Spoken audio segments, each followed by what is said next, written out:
YouTube, what's good? It's your boy Demo here, back with another video, and today I'm actually gonna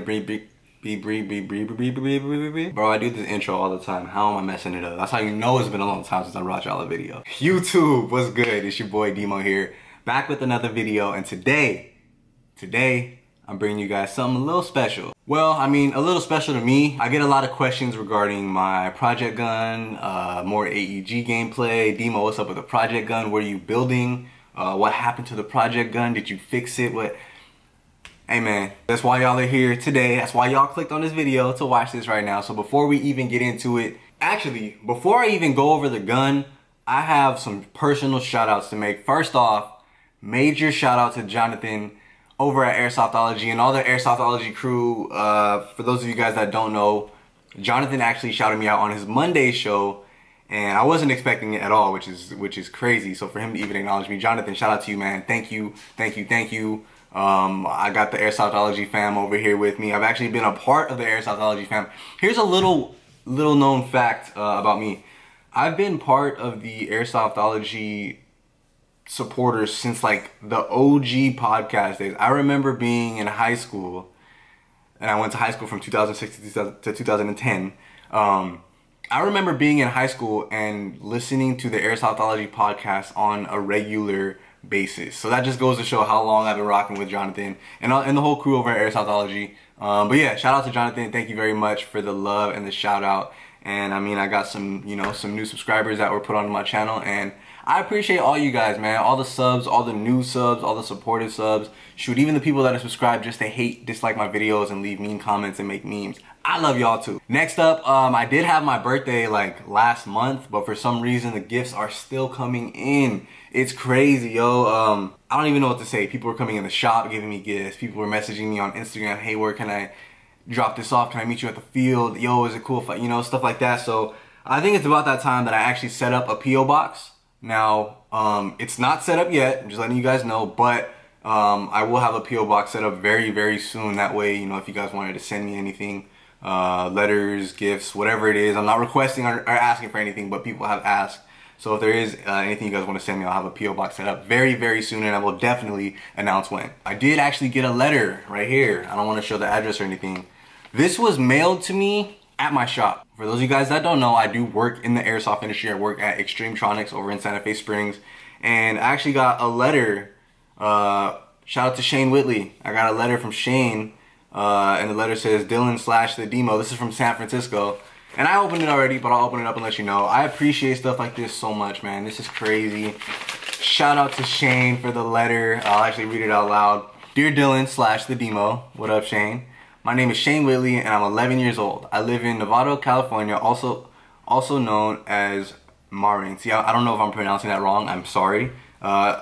North of where you live, I am a huge fan of your YouTube channel. You have inspired me to make my own YouTube channel, but first I have to figure out how to edit. I play Airsoft every weekend and sometimes Friday nights. I play at Playland in Petaluma. I don't know if I'm pronouncing that right either, I'm sorry. It is an outdoor field that is great for CQB. If you have any free time, I would love for you to come play Airsoft with me.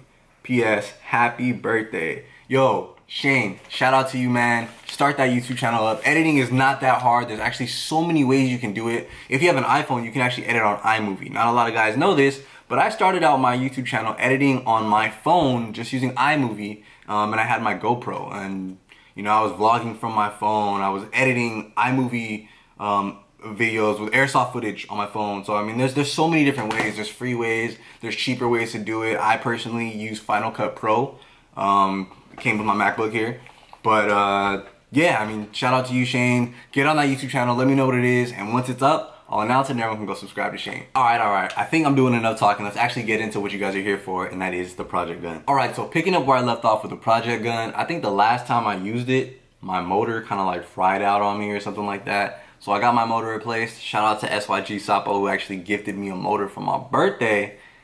Crazy, man. Brought my AEG back to life, and that started the rebirth, shall I say. So shout out to Sapo. Also, shout out to my boy Ramon, our tech over at Extremetronics. Without his knowledge and advice, I probably wouldn't have done what I did with this either. So just so you guys know, I did a rebuild project with the project gun. This is the upper receiver for the project gun right here. So for starters, whenever I do my custom builds, I always want them to be modular, which is why this is just an upper receiver.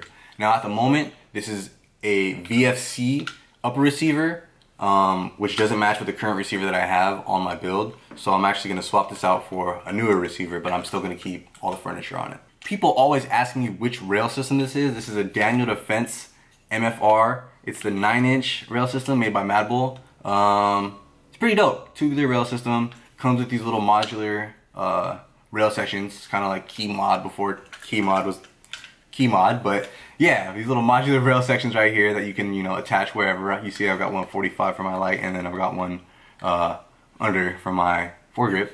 Alright, moving on. This is a G&G GT1 red dot. Just a T1 style sight, 11 brightness settings. It's pretty solid, pretty dope optic in my opinion. I mean, they last pretty well. I've gotten mine shot out before, so just be wary of that. Get lens protectors. This PEC box right here, I think this is the Bravo PEC 15 replica. This one has a green laser, I believe, and it's got the nav light right here. My flashlight, again, it's Night Evolution. Is the OEM, but it's a Bravo light, but it's Night Evolution. I have this dual switch right here, which is also made by Night Evolution. So it's designed, one goes into the light and one goes into the PEC back here. So if I press the front, got the flashlight, and the rear is the PEC activation. Down here, it's just I don't remember who makes this grip, to be honest. I really don't. I don't remember the name or style of it, but I like it. That's all I remember. I don't know who makes it. Up front, I got this QD suppressor right here, which is actually foam filled. So if I unscrew this, you guys will see, I got it right here, some foam inside it. I got this little scar style flash hider tucked in there. So the outer barrel I have is a Mad Bull, I think it's like a 7 or 8 inch outer barrel. This gives me my sub-suppressed look, so it actually screws into this and over the flash hider. And that is my upper receiver. Now, I don't know if you guys tune into my community posts or not. Well, that's where I can post photos on YouTube, and you know, we can kind of interact from there. I did post that I got a new receiver. It's actually a G&P receiver, and this is a VFC. They don't match up, so what I'm gonna do is I'm actually gonna get rid of this VFC upper along with the VFC lower, sell that, and get a new G&P upper, so that way I have two swappable upper receivers for my build. All right, so you guys know me by now. If you know me by now, you guys should know that most of my guns, most of my builds have an overall theme that they're based on. I don't just build stuff just to build it, you know what I mean? Like for example, the Sharkeishas have their color theme going, and they also have their SLR Rifle Works real steel type of theme going. My Limcat build, the Battle Cat, has its color theme going, but it's also based off of an actual Limcat race pistol. So you can kind of see, you know, where that is. But with this one, I have a color theme going, kinda. But I don't have like any real steel inspiration. This one was just kind of just like what I personally think looks good. Yeah, bro, I'm talking too much. Let me just show you guys the gun. Boom, this is it right here. This is my project gun right here.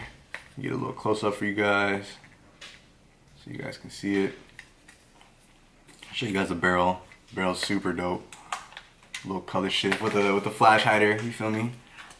Oil spilling on them. But yeah, this is the project gun. Let me go over everything that I got on this right now. So overall theme for this, it's all black, obviously, with a hit of whatever you guys call this. Everyone has different names for it. Someone called it a chameleon build. Someone said it's like an oil spill, heat treated, color shift, whatever you want to call it. That's the overall theme I've got going for this. What I went with for my external parts is PTS, G&P, and retro arms actually. Alright, for starters, the receiver, this is a G&P Mott's receiver. I bought it blank and black. I do have plans of, you know, maybe Cerakoting in the future or adding some laser engravings or something. But I bought it completely blank and all black. Moving back to the stock, this is a G&P stubby stock. The reason why I bought this is, I mean, dude, you can fit a huge battery up in here. It's pretty light, pretty hollow. It's sturdy. It's got a decent length to it, so it's not like a super long stock, but it's not super short either. And I could just house a big ass battery in here. This rail, this is also a G&P rail, so I've got G&P on my, you know, larger external accessories here. I just like the look of this. I know a lot of people do have the wire cutter one where it's kind of like prongs, like fins out here. I know Virus has one from Union. I know Sapo has one. So I kind of bought this one as, like, it's not the same, but it's a little different, you know what I'm saying? But yeah, I don't know. I like the way it looks, especially with this build. And I just wanted to stick with the GMP theme. So now I think that this rail is like a 10-inch rail. The reason why I went with this one specifically is because the outer barrel that I got is a specific length. And this was the shortest I can go. This was the shortest that I can go while keeping my barrel inside the rail. This barrel right here is actually a kit. I don't know if you guys can really see in there, is that it doesn't thread all the way down onto my outer barrel. My outer barrel is like this short, and this kit screws onto it. But for some reason, I don't know if it's the finish on the barrel that it was heat treated, it doesn't screw in all the way on my outer barrel. So in reality, this flash hider would be back even more, about not even half an inch. But yeah, I don't know. This still don't look bad. Got the flash hider to match it. Now, on my receiver here, you can see all the black accessories kind of have like that CNC finish, that shine to it. These are retro arms. So I've got a retro arms selector, a retro arms bolt catch. Flip it to the back. I've got the retro arms charging handle right here. Flipping it over, got this mag release. My trigger is actually a speed trigger, HPA speed trigger. This came with the body, it's GMP. I was gonna buy a retro arms one because it has like that black CNC finish, but this came with the body and it's already kind of got that look. The only thing I need to change next is my actual forward assist right here to match this CNC finish. Now for the PTS accessories, you guys know the mags I run, usually PTS mags. I went with this PTS grip right here. Now the reason why I bought this grip was this wasn't the receiver that I originally went with. The original receiver I went with was the all gray Falcor Defense receiver, which is all gray, but it's by APS. And that was like fitment issues for days, bro. Like I couldn't even fit the ones that had the beaver tail thing on the back. So I actually had to buy this one and it still didn't fit. So I was like, you know what? I returned that receiver. I'm just gonna go all black on the build. And that's why I went with the GMP. But to go with the PTS mags, I got PTS grip and I've also got the PTS front and rear flip up sights here. And then onto my optic, this is a Scalarworks replica mount. I think the real Scalarworks mounts are like hella expensive. So I found this little replica on Amazon. And my RMR, this is a Helix RMR. Shout out to Helix, they hooked it up with this one. However, it's not working right now for some reason. I've changed batteries and everything. So Helix, holla at your boy. I don't know what happened. And then finishing off all the CNC furniture, I've got this speed hand stop here, which matches the trigger. And what's dope is that with the trigger and the selector, this is retro arms and this is speed, but you can see they kind of have that same like style with the holes in it. So this is overall my build, you know, and what I did right here to match it, you guys can see. Got the little wrap job going to match the barrel. You see it? Boom, boom. I haven't worked on an AEG since 2010. 2010. This is the last time I worked on my AEG. Personally, like I opened a gearbox before this one. And I think after that, I was just dropping my gun off to techs, getting it done by them, not even asking, you know, I didn't care. I was just like, hey, here's my gun, fix it, do whatever upgrade you need, I'll pay the money. Boom, that was it. And I didn't know anything about it. So I didn't really have too much knowledge on AEGs. Even when I started working in the airsoft industry, I mean, I knew my way around a V2 gearbox, obviously. But when it came to like proper shimming and proper motor height adjustment, I mean, I knew like the basic motor height adjustment, but trust me, back in the day, bro, we would just drop our motors in there, adjust the motor height, pull the trigger, see if it sounds good, and then run with that. And then wonder why we're stripping shit. Like, you know what I mean? So I got the new motor, did the bevel to pinion method, shimmed everything, took this thing completely apart, put it all back together completely from the ground up. And yeah, so I'm actually proud of this because it shoots pretty damn well. I don't know my compression setup right now because it's kind of been like a mix of new parts, spare parts that we had sitting around, but it works. I know for a fact in here I've got a Gate Titan. I think they're SHS 13-to-1s. My motor is at ASG 18 TPA. My piston, I think my piston is at SHS. It's either a 14 or 15 tooth, and we corrected the AOE, shaved off some teeth. I don't know which nozzle I have. I don't remember my cylinder head. It's dual O-ring, I don't remember which one. My cylinder is actually in the stock VFC cylinder because it has one port on the left side of it, and that actually gives me the proper FPS. So I actually shoot right almost at 350. It's crazy. But I don't want to change that cylinder. I mean, I could for better compression, but I don't want to change it right now. It works for right now. My gearbox shell is still a stock BFC gearbox shell, which will get swapped out for a black Retro Arms V2 receiver to match the rest of the CNC stuff because it has that finish. Alright, for my inner barrel setup on this, I have a stock G&G hop-up chamber, which actually works out really well for some reason. This is a Mad Bull 603. I don't remember the length on this, but it's a Mad Bull 603. It sits inside my outer barrel so I can put my tracer on. My bucking is a Crytac bucking. That's right, Crytac bucking. And I think I have the stock G&G hop-up nub. And I mean, with whatever setup it is, with this, I shoot straight. I shoot every time it feeds. It shoots pretty damn far, pretty accurately. And with everything on my inside my gearbox plus this, I'm shooting like 345-ish FPS. So yeah, that is my project gun in its current form. I think it's gonna stay like this for a little bit. Maybe I might do the Cerakote in the future. I don't know what I want to do. Maybe change it up. I still have the blank receiver, so I've got options.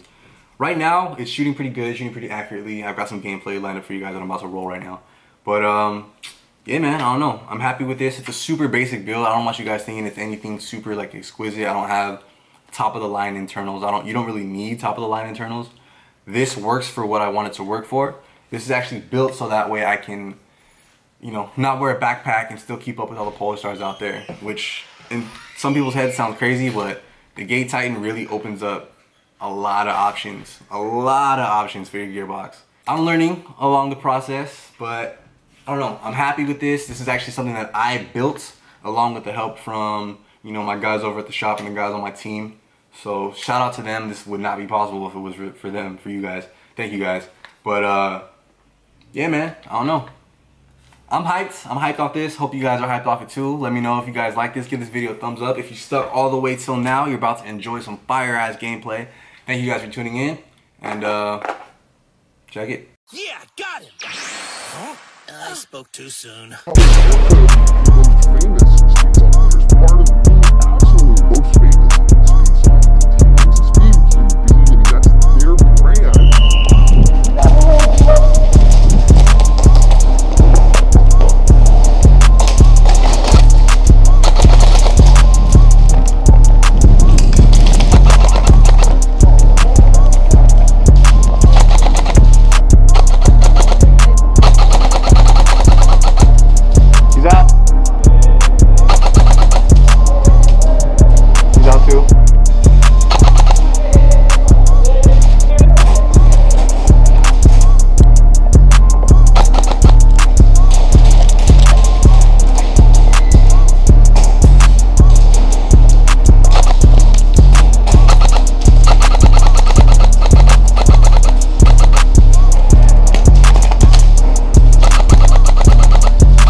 Two of them out.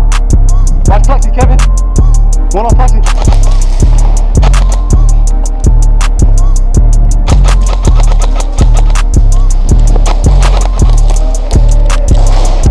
You alright? Oh, shit.